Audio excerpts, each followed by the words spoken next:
Hello, everyone. My topic this month is the origin of Caribbean currency problems. I have just finished reading 3 Days at Camp David, an enthralling true story of a weekend retreat convened by US President Nixon in August 1971 at a resort in the Catoctin Mountain Park in Maryland. The president summoned all his top economic advisors, including the chairman of the Federal Reserve, Arthur Burns, the secretary of the Treasury, John Connolly, and Paul Volcker, who succeeded Burns at the Fed, to make a decision on the price of gold. Up until that time, the price of gold was fixed at $35 an ounce. To maintain the price, the Federal Reserve undertook to sell gold from its stocks at that price to any central bank that requested to purchase. However, the value of outstanding dollar balances worldwide was 4 times as large as the US gold stocks at the $35 price. The retreat was summoned to make an informed decision on what should be done. The outcome of the retreat was a decision to suspend all sales of gold by the US Federal Reserve until a new higher price could be agreed on. As it turned out, no new price was ever agreed on.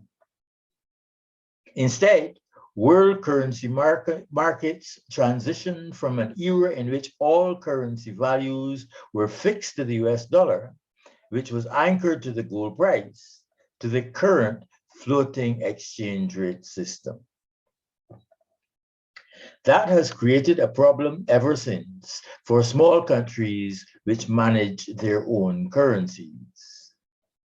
Prior to 1971, there was no pervasive fear that Caribbean currencies would be devalued, causing high inflation and eroding the value of savings.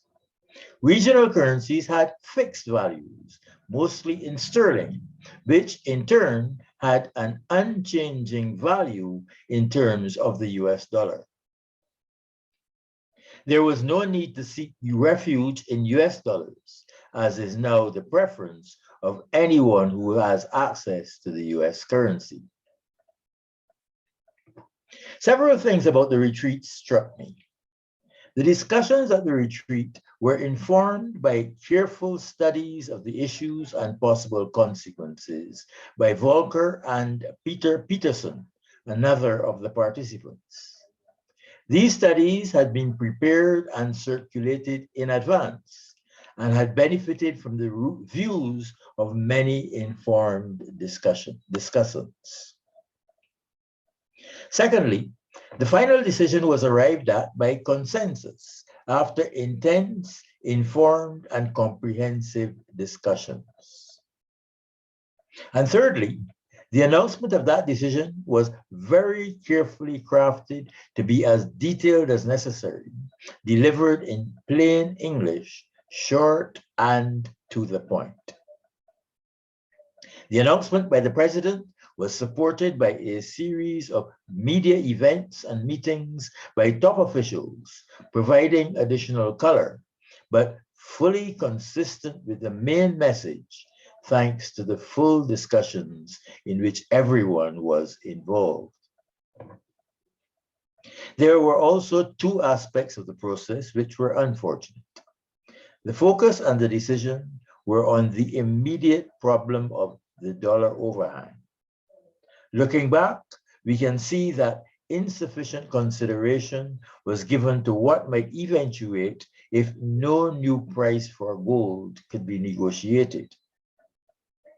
More consequential was the failure to include the managing director of the International Monetary Fund, Pierre-Paul Schweitzer, in arriving at a decision on the fate of the world's currencies for generations to come. Thank you and good day.